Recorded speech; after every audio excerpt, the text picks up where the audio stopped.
Good evening. We're going to go ahead and get started. Before we officially begin tonight's session, if I could have at least one of you utilize the chat function to confirm that you are all able to hear me okay and you can see the screen in front of you.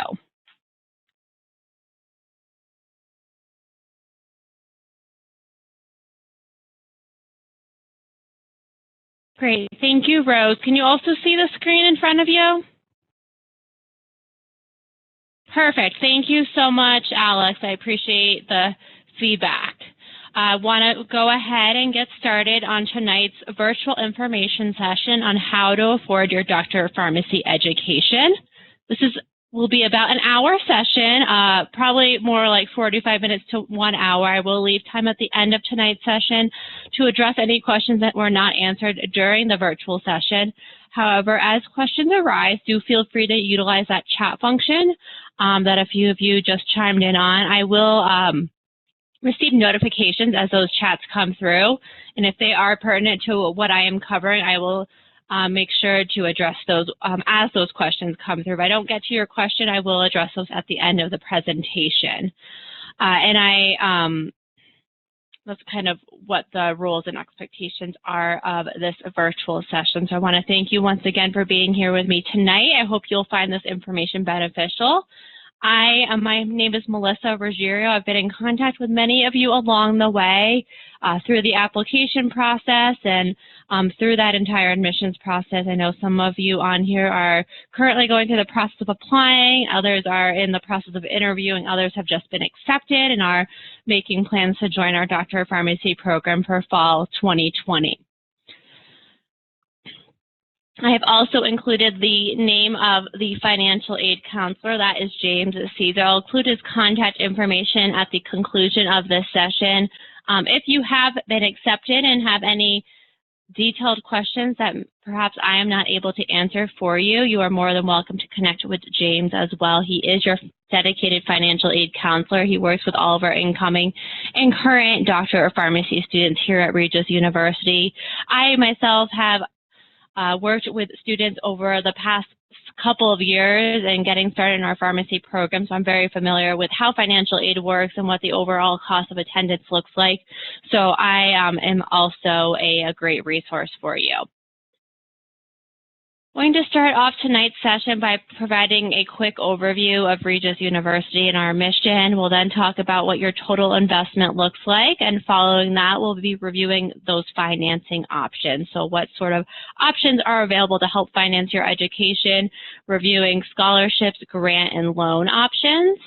And then we'll review the entire financial aid process, the process of applying for the free application for federal student aid and what that process looks like, as well as timeline. And then lastly, we'll discuss your next steps.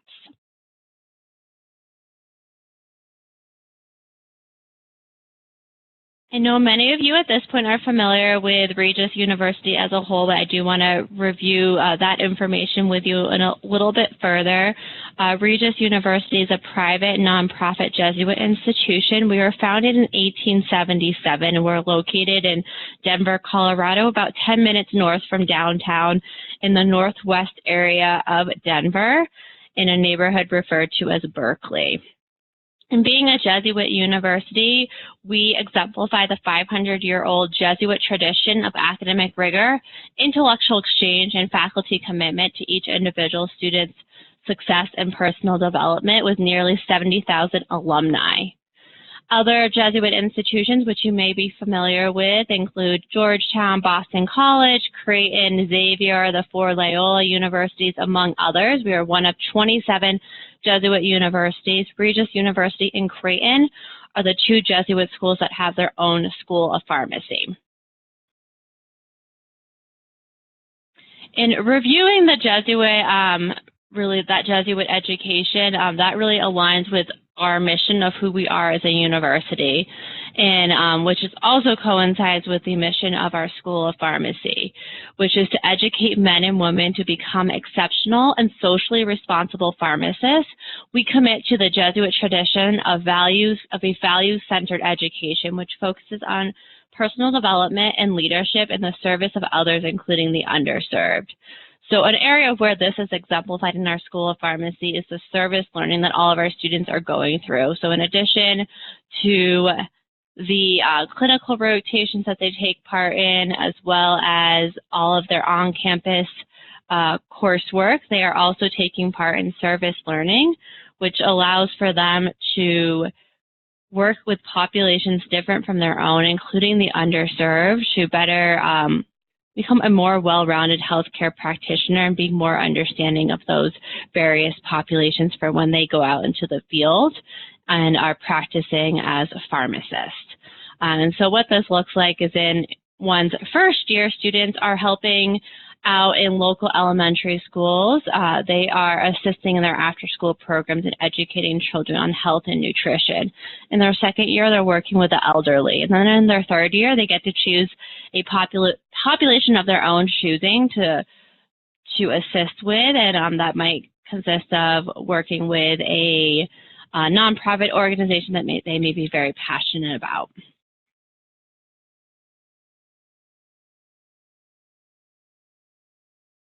A little bit about really our outcomes and as a university and what we're seeing among our graduates. So our NAPLEX pass rate for the graduating class of 2018 was at 99%. This is well above the national average, something we're very proud of. This includes our first time and all-time pass rate. So those students who, looking at the test results of those who've taken it their first time test result, but then also looking at the all-time test result, which is also at 99%. This is so important. Passing this NAPLEX exam is really what allows for you to go on and secure a job in the field of pharmacy and having that license that you need to practice pharmacy nationwide. And then our residency match rate for the class of 2019 is an 80%. And so what this means is of all of our graduates from the class of 2019 who have applied for the residency match were matched. And so that is well above the national average as well. The national average has consistently been in about the 60% range. This is something really important to take into consideration when you are looking on that return of investment. Going into a residency program is becoming more and more encouraged, if not required, of those students who want to go on and practice clinical pharmacy, which is very much an in-demand field right now. And then our on-time graduation rate is a 90%, which is also very strong. You'll see here a few employers who've hired our graduates, some that are local to Denver, but others that are known nationally.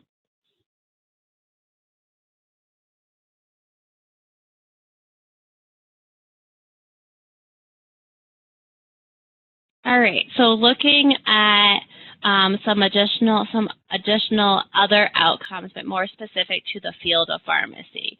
So the national median salary is $126,120. This is according to the Bureau of Labor Statistics. So when you are looking at your return on investment, a good item to take into consideration is how many years you might foresee yourself in the field and what you, if you are making this annual salary, what that might look like in the next 20, 30, 40 years. So with this number, it's very evident that you can see that you certainly are getting a great return on your investment. So when we do review that cost factor, look at this number and kind of comparing all of those other numbers that you'll be taking into consideration for that annual cost for your pharmacy education over these next 4 years.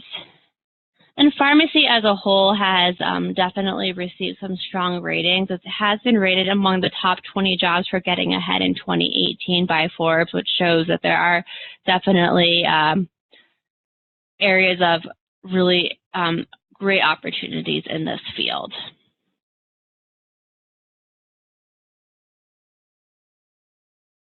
I'd like to switch gears, and at this point I'd like to review with you what your total investment looks like.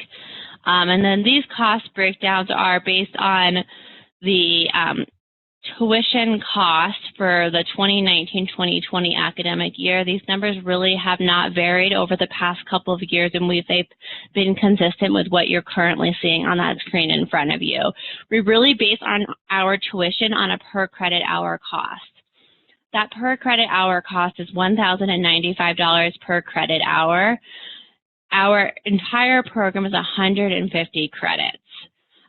So if you can do that math to kind of see what that total cost of tuition looks like. However, I will kind of review what that will break down on an annual basis, as it does vary per academic year.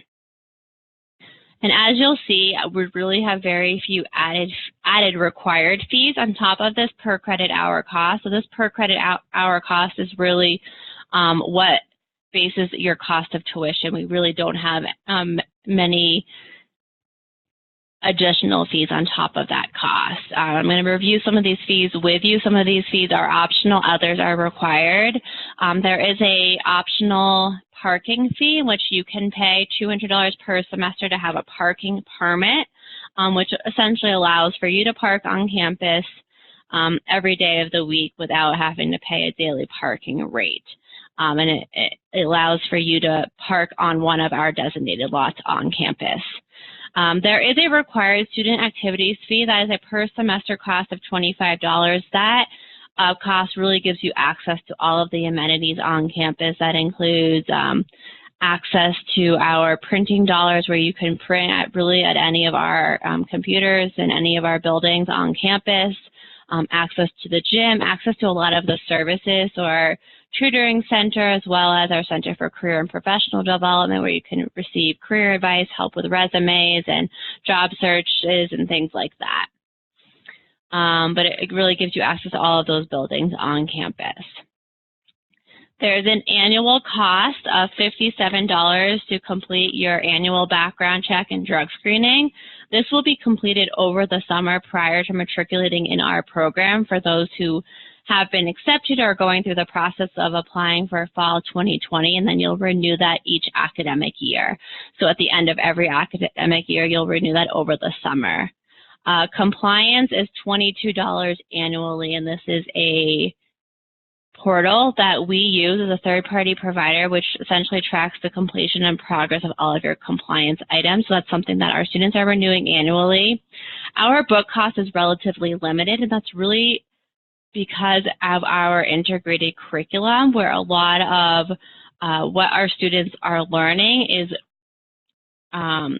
revisited throughout their time in the program. And so students are learning about the sciences and the clinical aspects of any given disease altogether. And so for that reason, along with our team-based learning model, where a lot of the content is self-created by faculty, many of our books are going to be reused throughout the time in the program. And then students also have access to live databases and journals where they're accessing a lot of that content as well. And so we overestimate a cost about $700 for all 4 years.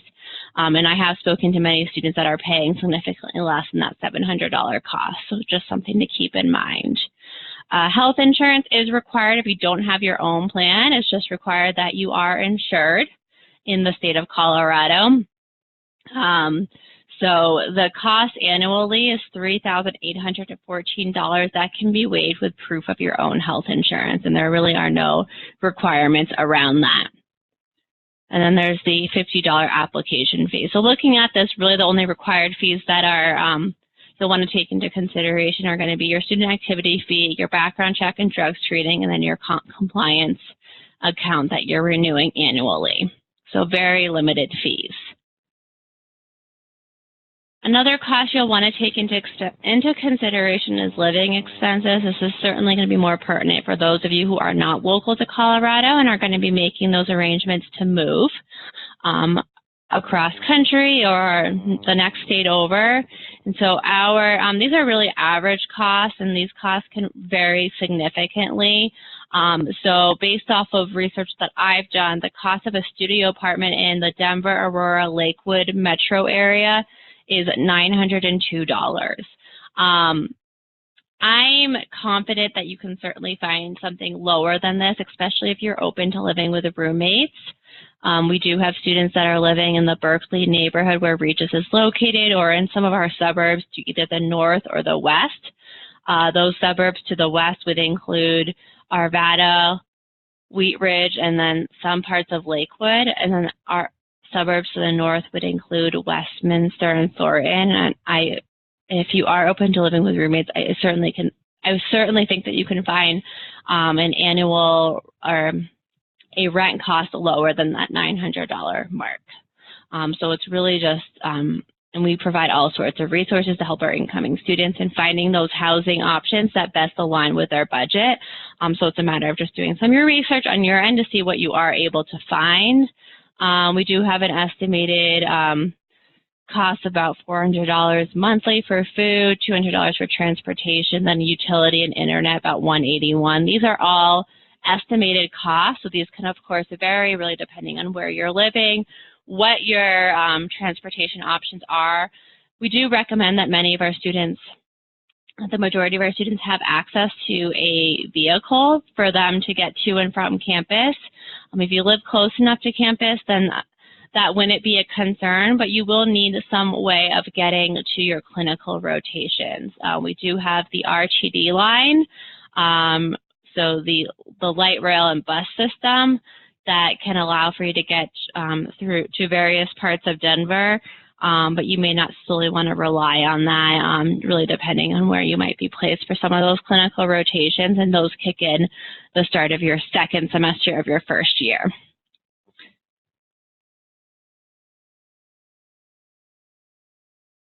Depending on where you may be relocating to, these costs may seem like a lot or maybe not so much. And a lot of this is really attributed to how much Denver is growing. We have been ranked #2 as the best places to live by U.S. News and World Report. And this really is a great stat to look at, especially as you are pursuing as you consider pursuing your graduate degree here and may eventually be spending some time here after graduating, should you be able to land a job here. So, and then additionally, we have been ranked #4 as the best places for business and careers by Forbes of 2018. I want to review some ways that you can manage these costs that I've just reviewed with you. The first one being an intern license. So all of our Doctor of Pharmacy students will go through the coursework in their first semester to earn an intern license. This intern license is needed for when they begin their clinical rotation starting their second semester of their first year.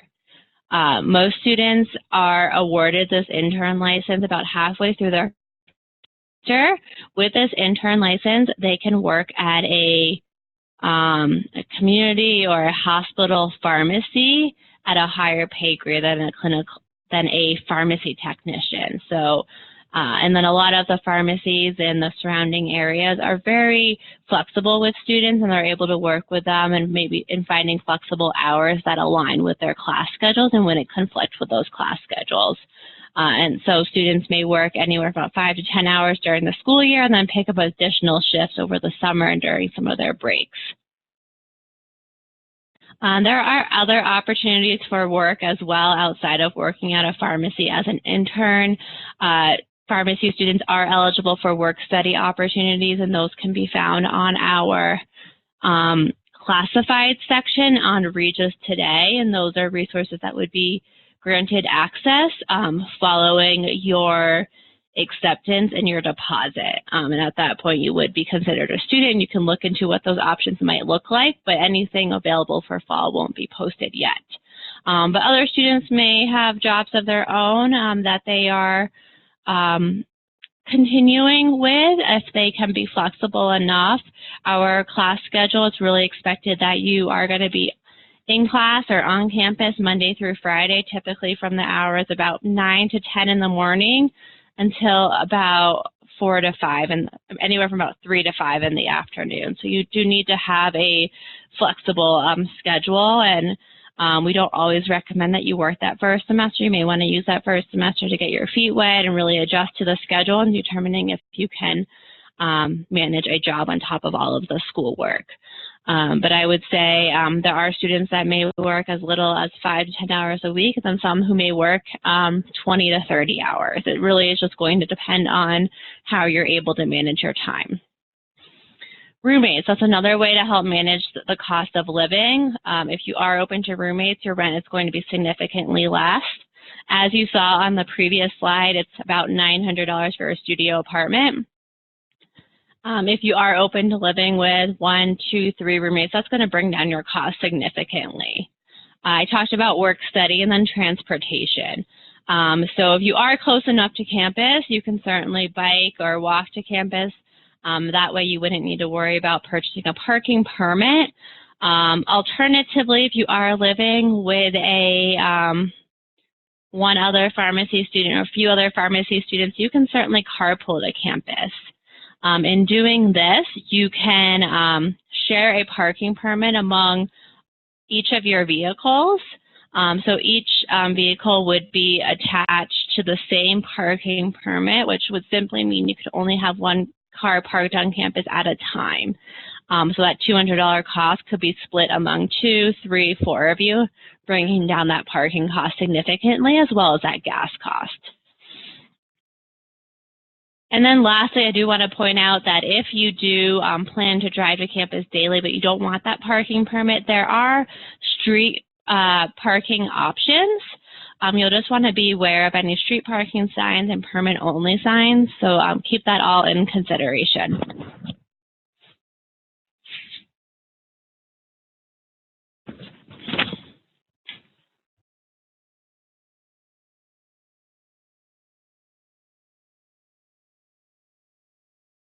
This brings us to our next topic, in which I'd like to review with you some scholarship options. So anyone that has been accepted or is currently going through that application process, following your admission decision, you will find out if you have been awarded one of our School of Pharmacy scholarships. Our initial scholarship amounts are going to be in the amounts of $20,000, $10,000, and $4,000. And so if you are awarded one of these 3 scholarships, this will be shared with you in your admission decision. So if you were just admitted, that was not shared with you in your email admission decision, but it will be in your acceptance package, which you should be receiving in the mail in the next couple of days. These 3 scholarships at $20,000, $10,000, and $4,000 are a one-time award that are split among 8 semesters and applied to your tuition as a discount. Your eligibility for these scholarships is all dependent on your application and all of your academic merits. And we also take into consideration how you performed on the interview day. It's all based on a point system, which determines if you've been awarded any of these 3 scholarship options. Anyone that has been admitted into our program by the middle to end of January will be considered for one of our 2 higher scholarship amounts. Those are our $60,000 scholarship, in which we will be awarding this to 1 recipient, and our $40,000 scholarships, which will be awarded to about 2 to 3 recipients. Anyone that was awarded that $20,000 scholarship from our October, November, December, or January interview days will be considered for one of these 2 scholarship options. There's nothing else you need to do to apply for these. You'll be notified by the end of January if you are a recipient for one of these 2. And then there are corporate funded scholarships. These are scholarships that you will be made aware of once you are formally a student in the School of Pharmacy. Our School of Pharmacy has an awards and scholarships committee. Their role is to go out to the community and find scholarship options they can bring back to our students to apply for. These are all funded by corporations. They can vary in amount anywhere from about $1,000 to $6,000 annually. And then in addition to this, here in admissions on our script webpage, so if you go to regispharmd.com, I'll send over a link following today's presentation. There's a section on getting ready for classes. You'll see a section on scholarships. There we have a working list of outside organizations we've compiled that offer scholarships that you may or may not be eligible for. So I definitely encourage you to do some research on other scholarships that you may want to consider applying for. And then we also have some internal scholarships that we present to our incoming pharmacy students as it gets closer to the start of classes. That typically happens sometime in the middle to the end of the spring semester, and those applications deadlines really aren't until the summer. So more to come as those become available. And then there's the Colorado Graduate Grant. The Colorado Graduate Grant is a needs-based grant for residents of the state of Colorado. You must have had resident by August. You must have been a resident of the state of Colorado for a minimum of 1 year to apply. To apply, all you need to do is complete a residency form found on our website, submit that to our financial aid office sometime over the summer. So I would do it no later than the month of July. So June, July timeframe. That will serve as your application. Should you be awarded that grant, you'll be notified by our financial aid office by the start of classes. That is an annual grant of $5,000 annually. You do need to reapply for that grant each year. If you awarded that your first year and your financial situation has not changed, you should likely be receiving that award that following year. For those of you who are relocating to Colorado and won't be residents within the state of Colorado by this August, or won't have that residency status for a full year, you'd likely be eligible that following year, so starting your second year. So once you do relocate, you want to go through the process of becoming a resident of the state of Colorado. That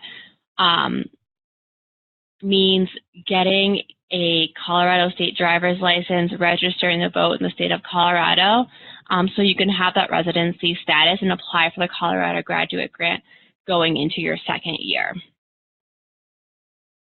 Not seeing any questions coming along, so I'm just going to continue through the presentation, but do feel free to ask questions if there are any, if you have any questions or concerns.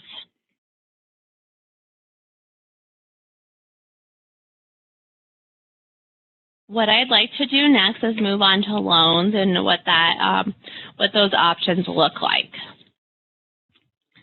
So there are various loan programs that help cover tuition costs and fees. The first one being the Federal Direct Unsubsidized Stafford Loan. This is an option to cover tuition and fees. And these loans require a completion of the free application for federal student aid, also known as the FAFSA application. Currently, for years 1 through 3, pharmacy students receive up to $33,000 per year, and in year 4, they receive $37,167 in unsubsidized loans. However, these numbers are subject to change. Do note that the federal unsubsidized loans have a current fixed interest rate of about 6.08%. The lifetime limit is $224,000 combined, and repayment for this loan option begins 6 months after graduation or from the last date of attendance. And looking at these numbers, I do want to go back to the slide that outlined your cost of attendance and the per credit hour cost of $1,095. Taking into consideration that per credit hour cost, the cost of tuition annually for your first 3 years is roughly $37,000. And the cost of tuition that 4th year does jump up to about $52,000. The reason for that cost difference is in your 4th year, you're going year-round, so you'll finish out your 3rd year, and then you start your full-time clinical rotations known as your advanced pharmacy practice experiences early that in the start of the summer semester. You're going through a series of 7 6-week clinical rotations from May all the way up until April when you graduate at the end of your 4th year. So you're simply doing more credits, and that is the reason for that cost differential. But in looking at what you will qualify for your first 3 years for $33,000, there's going to be about a $5,000 difference between what you'll qualify and that cost of tuition. That $5,000 difference could be covered in scholarships and grants.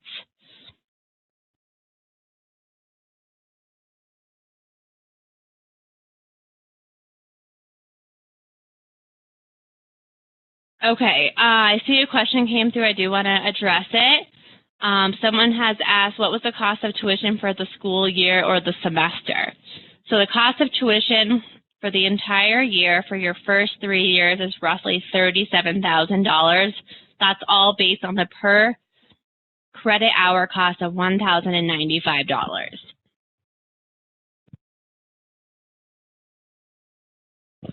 And then your cost of tuition in your 4th year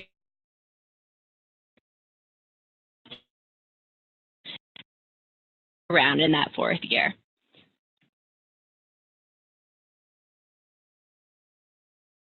That does not include the dual degrees. That is an added cost. That per credit hour cost is less than the pharmacy cost, but that is something you would want to connect with me individually to get those amounts.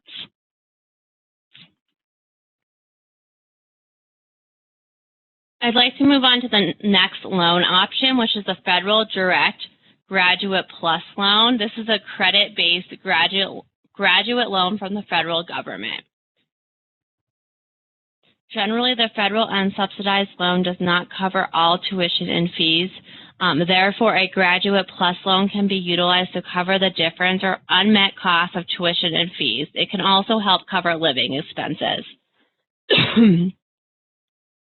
A Federal Plus loan credit application is required, and the student must not have adverse credit history to apply. A FAFSA application is also required. So typically, you are completing the Federal Plus loan credit application after you complete the FAFSA application. And once you have determined you need additional funding, once you've taken into consideration all other loan, scholarship, and grant options. The current fixed interest rate for the Federal Plus loan is 7.08%.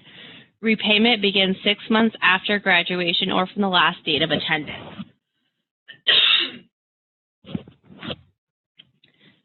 Do note that federal loans carry an origination fee.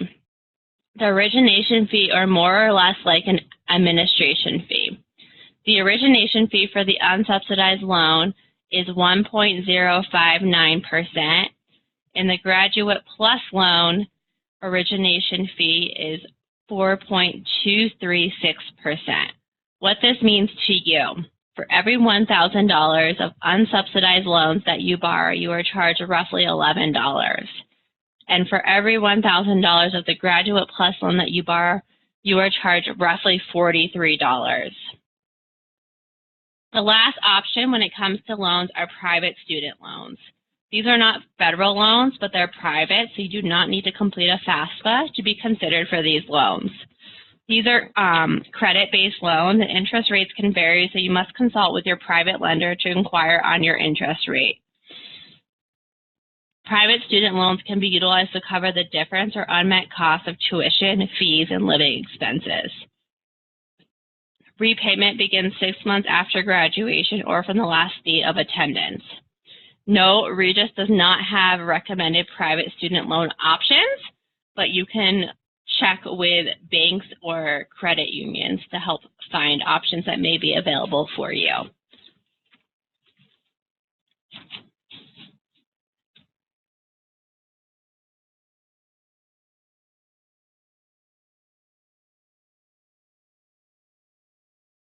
Another resource that you may want to look into is the loan repayment calculator or estimator. You can access it by going to studentloans.gov, and it will allow for you to put in your entire loan amount, the number of years you want to pay it off in, and what you may be repaying monthly.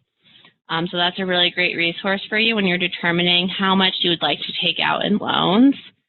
You can also look into different loan forgiveness programs which are out there.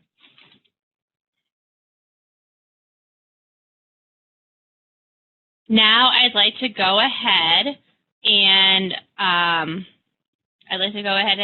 kind of walk you through the process of completing your free application for federal student aid. Understand some of you have maybe already done this at the undergraduate level, and this may be information you're already familiar with, but a refresher can always be helpful. So when you are applying for financial aid, you'll need to start with the free application for federal student aid application. First, you'll want to create a unique FAFSA ID to begin the FAFSA application. The website to create your unique ID is fsaid.ed.gov. So you'll see that here in step number 1. This will allow for you to create your FSA ID. Next, you'll want to start the FAFSA application by going to the website fafsa.gov. The 2020-2021 FAFSA is available as of October 1 of 2019. Regis recommends that you complete the FAFSA by March 1st of each year. However, there are no penalties for completing the FAFSA after March 1. On your FAFSA application, you must indicate your school selection. For example, for those of you who are planning to attend Regis, you will provide our school code of 001363, or you may search the school by name. You do not need to include any parental information. You can file as an independent since you are all applying at the graduate level. And you will also want to have copies of your completed tax returns, W-2s, and other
Can everyone hear me? Okay, great. I am so sorry about that. Could someone let me know where they lost me so I can kind of go back a couple of steps?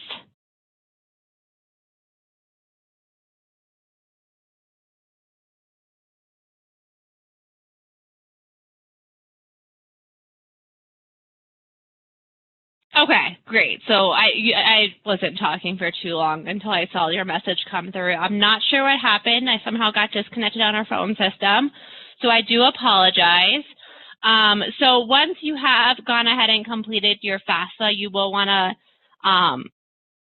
follow step number 3, which is officially applying for your loan. So this will happen once you have received an award letter.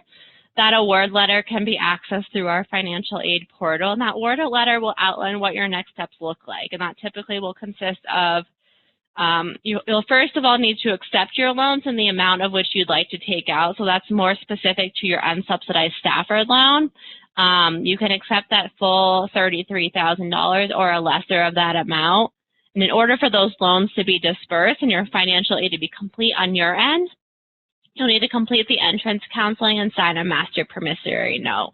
Once those steps have been completed and you've taken into consideration all other scholarship, loan, and grant options, that's when you may consider applying for the Graduate Plus loan to take care of any additional funding, which will cover the difference in tuition plus living expenses. Does that all make sense?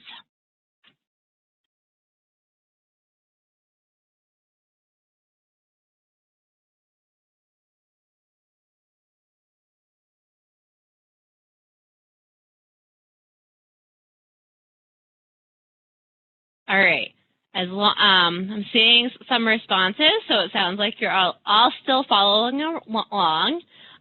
We are getting close to the conclusion of tonight's session, and so before I take some time to address any questions you might have, I'd like to go through our commonly asked questions, as this may kind of clear things up on your end. All right.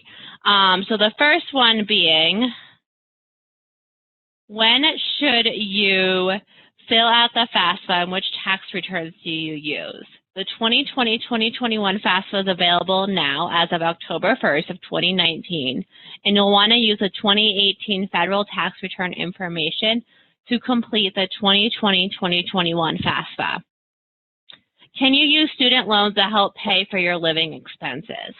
Yes, student loans are an option for not only paying tuition and fees, but also assisting with living expenses. Here is how it works.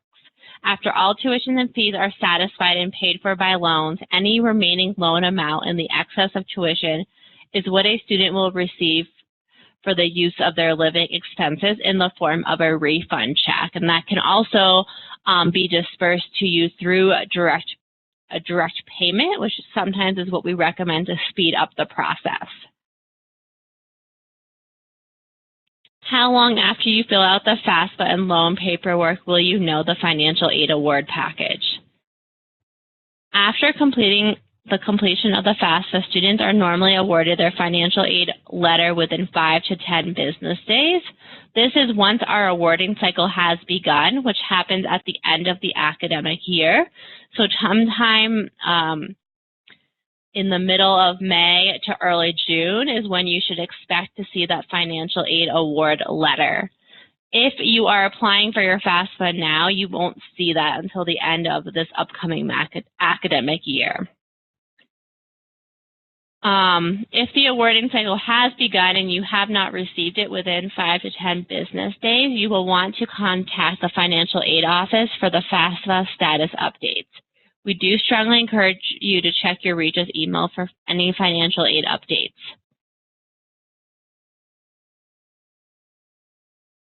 Do you have to reapply for financial aid each year? What does this entail? It is recommended that you reapply each year for the FAFSA by March 1st. This is not a hard deadline, just a recommendation. If you miss this date, there are no penalties. When are funds dispersed? Federal funds are dispersed typically a week prior to the start of each semester for most semesters. after the disbursement of funds, tuition and fees are paid, a refund check is initiated from the excess of a loan. Typically, it takes 7 to 10 business days to receive a refund check by mail. Students do have the option to set up direct deposit prior to the disbursement of funds. Direct deposit is a much faster and reliable way to receive a refund. This process only takes 3 to 5 business days. What are the repayment plan options? There's a loan repayment estimator on the federal government loan website that is helpful. Remember, you can set up repayment plans ranging from 10 to 25 years. You may go to studentloans.gov and click on How do I manage my loans for more information. You may also contact your loan servicers. I do want to go back to question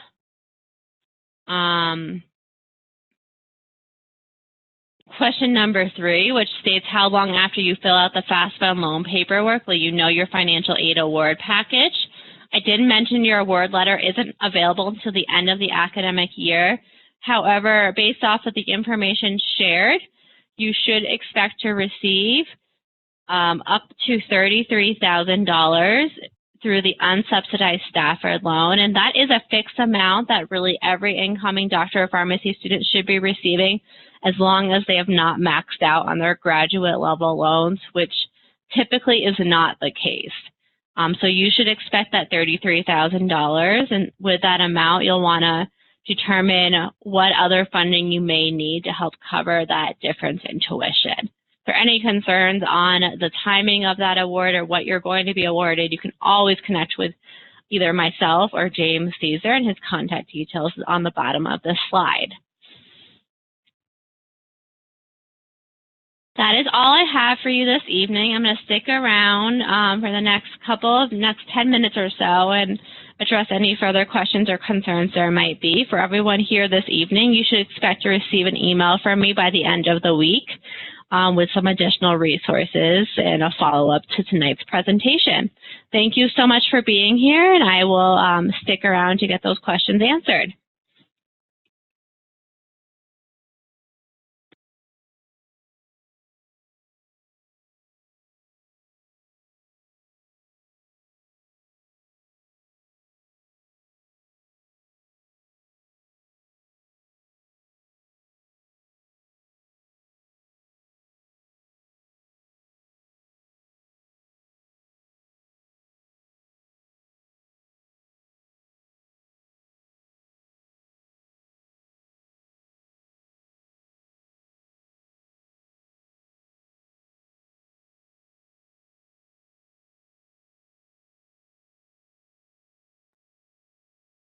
Great question.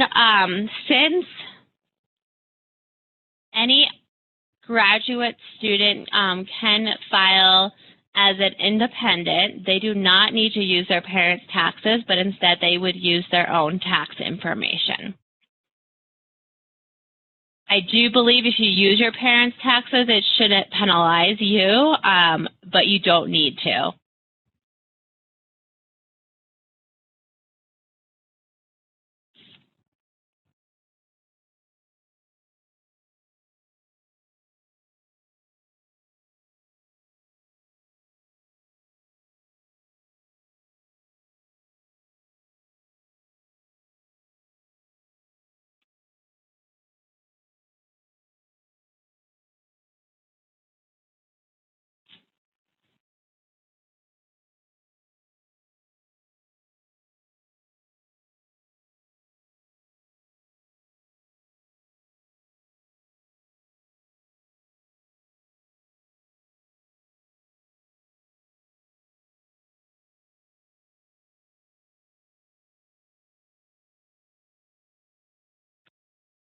Rose, this should not affect the amount of possible grants or aid given to someone applying for the FAFSA. The unsubsidized Stafford loan is a fixed amount that anyone is awarded, and the Graduate Plus loan is a credit-based application, but I do not believe it should affect the funding.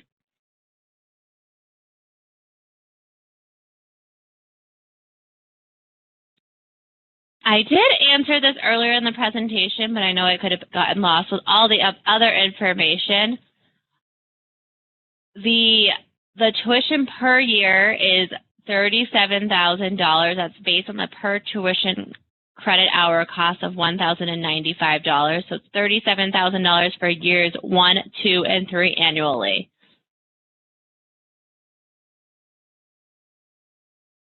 I'm not sure if I'm understanding the question with Regis potentially help more. Those are the federal loans that I've covered. So the unsubsidized staffer loan and the Graduate Plus loan are federal-based loans. Those are not funded by Regis. So Regis may help with scholarships.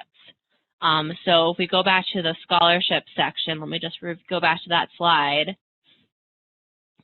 There's the School of Pharmacy scholarships that can range in amount anywhere from $4,000 to $60,000 for all 4 years.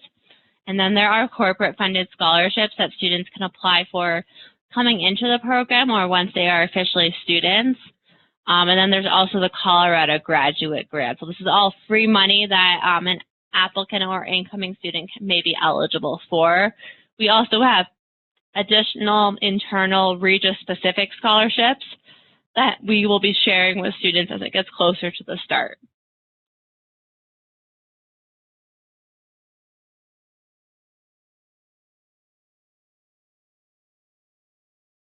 Oh, my apologies, Rose. Yep, that I think I just answered my question for you. The School of Pharmacy scholarships are Regis-specific scholarships that we would be helping you or your applicant in helping reduce that tuition cost.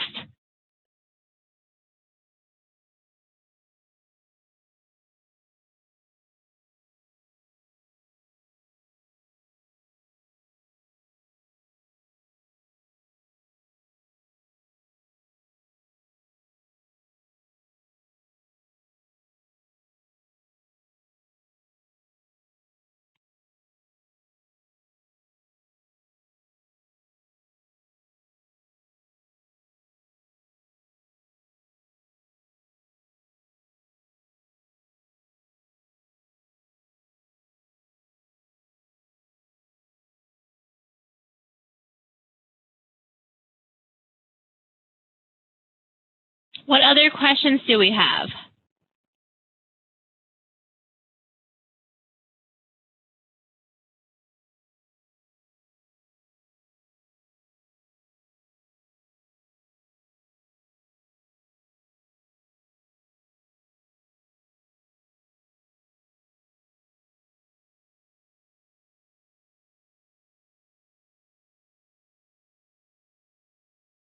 Yeah, Alex, thank you so much for your feedback. And just to reply to Alex's question, I will be sending this presentation as a PDF to all of our participants so you can review this information.